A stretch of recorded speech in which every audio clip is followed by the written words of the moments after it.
सभी को नमस्कार। मैं मदनलाल मधु कहानियाँ सुनाता हूँ और आज मैं आपको सुनाने जा रहा हूँ समृद्ध साहित्यकार वीरेंद्र भाटिया की लिखी एक बहुत ही शानदार कहानी, वह अजीब स्त्री। लोग बताते हैं कि जवानी में वह बहुत सुंदर स्त्री थी। हर कोई पा लेने की जिद के साथ उसके पीछे लगा था, लेकिन शादी उसने एक बहुत साधारण इंसान से की जिसका ना धर्म मेल खाता था न कल्चर। वह सुंदर भी खास नहीं था और कमाता भी खास नहीं था। बहुत बड़े रसूखदार और अच्छे पोजीशन वाले अनगिनत रिश्ते उसके पास आए, अनगिनत प्रेम निवेदन उसके पास आए, लेकिन उसने जिसे जीवन साथी चुना वह इन सब में कमतर था। लोग उस स्त्री के बारे में सुनते सामाजिकता में पगे रटे रटाए वाक्य दोहरा देते, जैसे कि बहुत सुंदर स्त्री की अक्ल घुटने में होती है, नखरे निकल जाने के बाद ऐसे ही मिलते हैं, ज्यादा भाव खाने वालों को कोई भाव नहीं देता, आदि आदि। उस स्त्री को ऐसे किसी बीज वाक्य से सरोकार नहीं था। वह अपनी पसंद के जीवन साथी के साथ खुश थी, सुखी थी। उसकी कहानी एक पत्रकार ने सुनी। उसे इस कहानी में कई रंग नजर आए। वह उस स्त्री के पास गया। पत्रकार उसकी सुंदरता देखकर दंग रह गया। आज भी वह बेहद सुंदर और जहीन थी। पत्रकार ने विनम्रता से उस स्त्री को साक्षात्कार के लिए निवेदन किया। स्त्री जोर से ठहाका लगाकर हंसी, बोली, मेरा इंटरव्यू पूरा करने से पहले या तो तुम बीच में भाग जाओगे या फिर अपनी पारंपरिक सोच को मिक्स करके अपनी ही कहानी पेल दोगे। इसलिए मैं कोई इंटरव्यू देने की इच्छुक नहीं हूं। आप चाय पीजिए, रुखसत लीजिए। पत्रकार के जीवन का ऐसा पहला वाकया था जब एक ही वाक्य में उसका खुद का इंटरव्यू हो लिया था। वह संभला और जैसे तैसे उसने इंटरव्यू के लिए उस जहीन स्त्री को राजी कर लिया। पत्रकार ने पूछा, आप बेहद सुंदर हैं। बहुत स्त्रियों को आपकी सुंदरता पर रश्क होता है, आप इसे कैसे लेती हैं? स्त्री ने पत्रकार को देखे बिना बाल झटकते हुए जवाब दिया, बकवास सवाल। मेरे सुंदर होने में मेरा कोई योगदान नहीं। कुदरत ने मुझे दिया, इसे मेरी उपलब्धि ना कहें। अगर मैं इतराती हूं तो मेरा इतराना गैर वाजिब है। दैहिक सुंदरता पूर्ण सुंदर होना नहीं है। पत्रकार असहज हुआ। दूसरा सवाल किया, आपने कभी किसी सौंदर्य प्रतियोगिता में भाग क्यों नहीं लिया? आप विश्व की कोई भी प्रतियोगिता जीत सकती थी। स्त्री ने इस बार पत्रकार की नजरों में नजरें डाल दी। पत्रकार उसके तेज का सामना नहीं कर पाया। उसने नजरें झुका ली। स्त्री बोली, सुंदरता में प्रतियोगिता कैसी? सब अपने अपने हिसाब से सुंदर हैं। गोरी चमड़ी सुंदर क्यों है?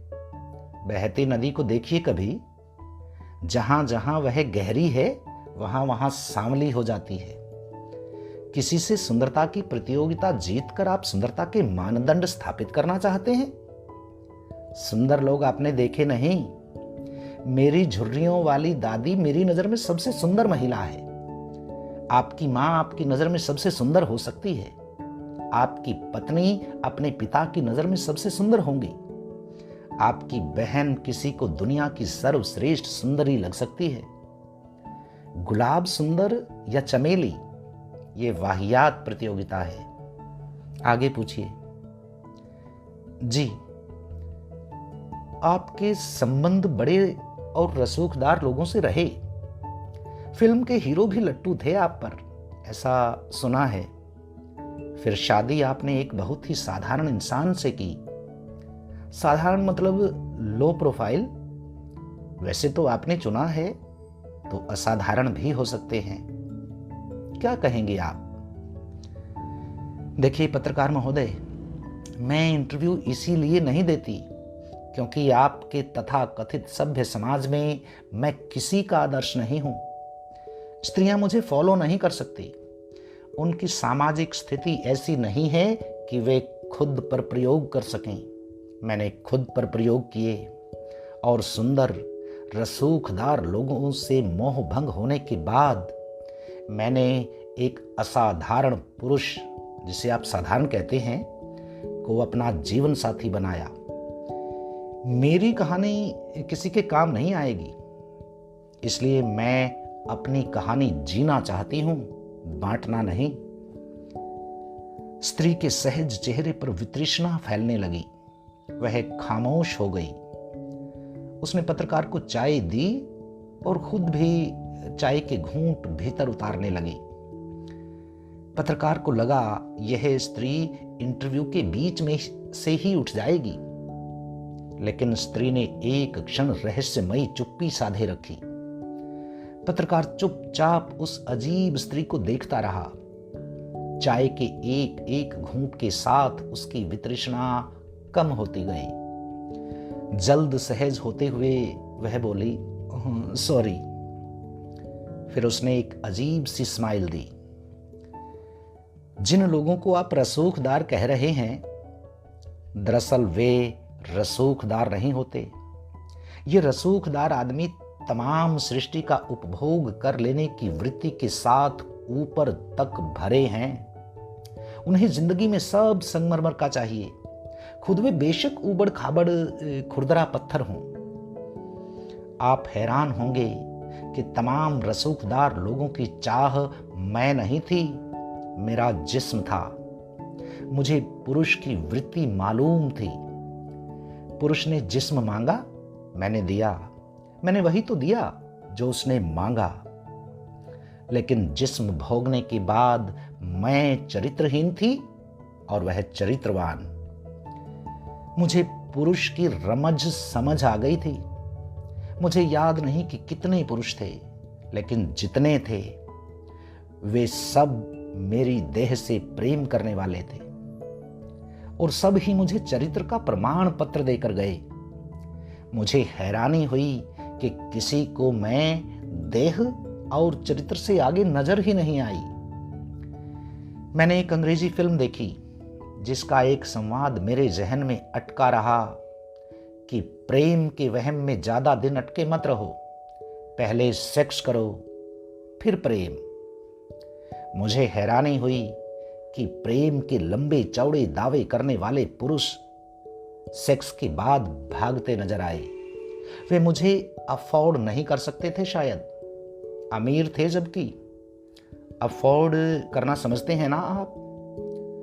स्त्री को अफोर्ड करना हर पुरुष के वश का नहीं। तमाम पुरुषों के घर में जो स्त्री है ना, वह स्त्री नहीं है, स्त्री की चलती फिरती लाश है। जिंदा स्त्री अफोर्ड करना इस मुल्क के पुरुषों के लिए लगभग असंभव है। पति का तो अर्थ ही मालिक है। मालिक या तो गुलाम रखते हैं या वस्तुएं। पुरुष क्या, ये मुल्क ही जिंदा स्त्री को अफोर्ड नहीं कर सकता। पूरे मुल्क की चेतना में ही पितरी सत्ता भरी है। पत्रकार ने रीढ़ सीधी कर ली। वह आगे बोली, एक दिन एक असाधारण पुरुष मेरी जिंदगी में आया। जब एक रसूखदार पुरुष मुझे अचेतन अवस्था में अपनी बड़ी सी गाड़ी से फेंक कर जाता रहा। वह असाधारण पुरुष मुझे नहीं जानता था। मेरा जिस्म लहूलुहान था। उसने मुझे उठाया और हॉस्पिटल की ओर दौड़ पड़ा। मेरा मेडिकल हुआ जिसमें रेप की पुष्टि हुई। मेरे चेतना में आने तक वह पुलिस यातना झेल चुका था। उसका बचना मेरे बयान पर टिका था। मैं चेतना में जब आई तो देखा कि मेरा पूरा जिस्म पट्टियों में जकड़ा है। मुझे बताया गया कि पुलिस ने उसे ही उठा लिया है जो मुझे गोद में उठाकर यहां लाया अपनी रिंग और गले की चेन डॉक्टर के पास रख गया कि मैं नहीं लौटूं तो इसे बेचकर बिल चुका देना। उसी रिंग और चेन से पुलिस का शक और गहरा हुआ कि यह इन्वॉल्व हो सकता है।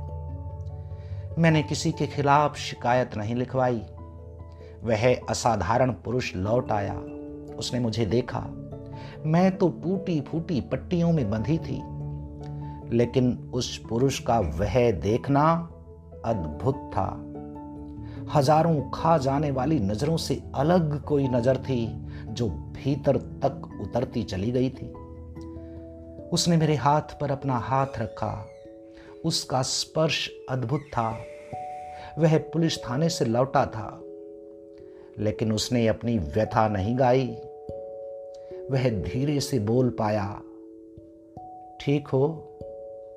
मेरी आंखें स्वतः बंद हो गई। कोई भी संवाद इतना मर्मांतक नहीं था आज तक जितना कि ये। मेरी आंख से आंसू टपक पड़ा।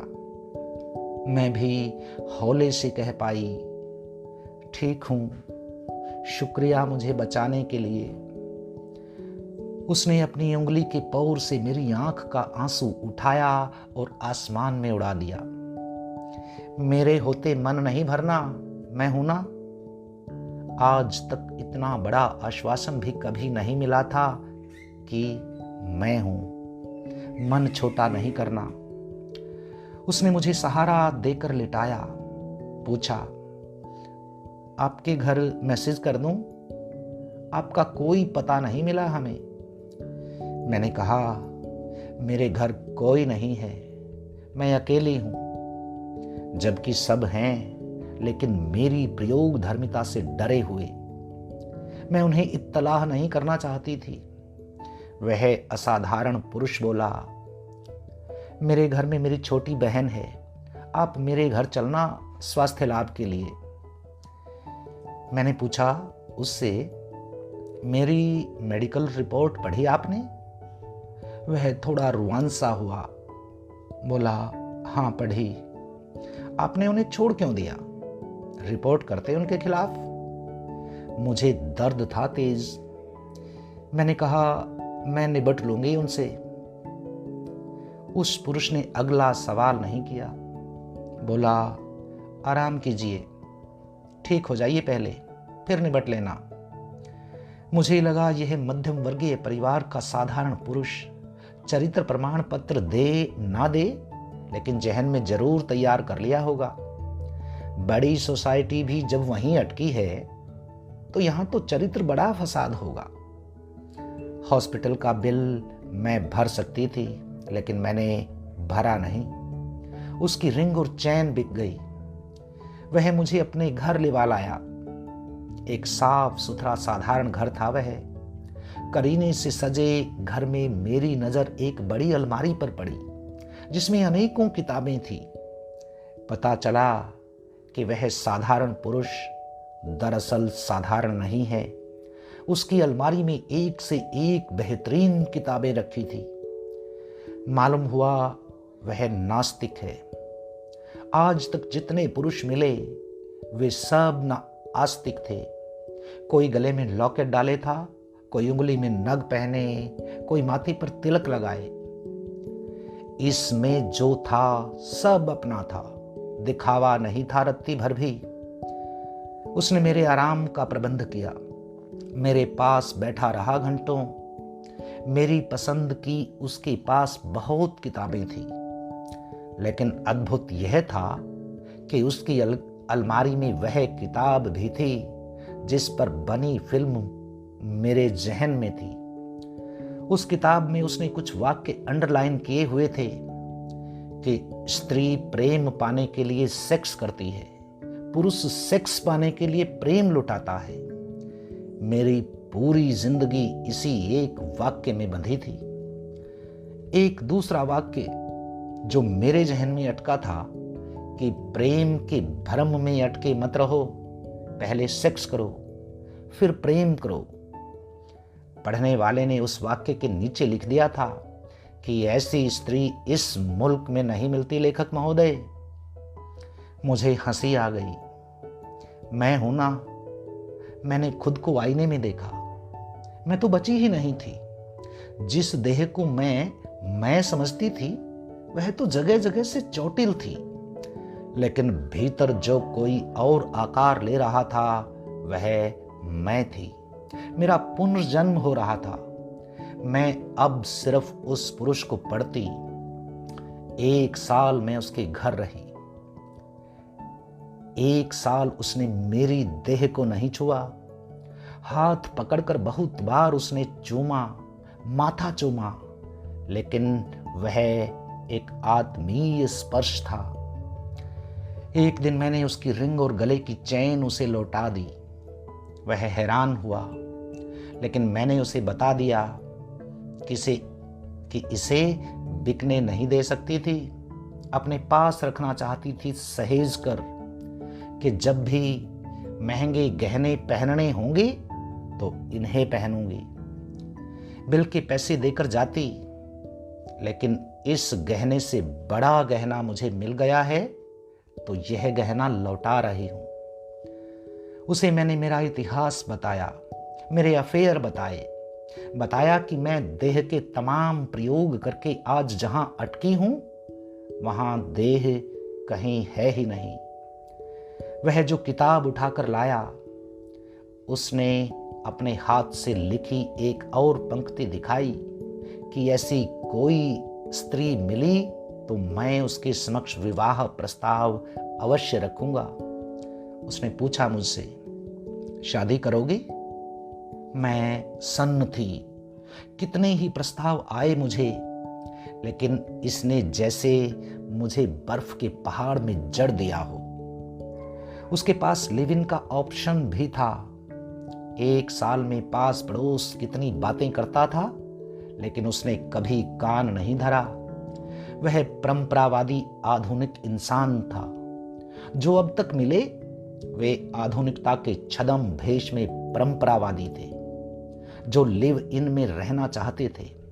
अनगिनत प्रस्तावों के बाद यह प्रस्ताव मुझे भीतर तक भिगो गया। सच में एक असाधारण आदमी साधारण भेष में ढका था। वह देह से आगे स्त्री तक पहुंचा। उसने मुझे भी देह से बाहर निकाला। मैं किस्मत वाली रही कि वह मुझे मिल गया। स्त्री के चेहरे पर गहरा संतोष पसर आया था। कोई अलौकिक तेज उसके चेहरे पर दीप्त होने लगा था। पत्रकार ने आज उस अजीब स्त्री में स्त्री घमासान के नए पक्ष चिन्हित किए। तो दोस्तों, इतनी सी थी ये कहानी।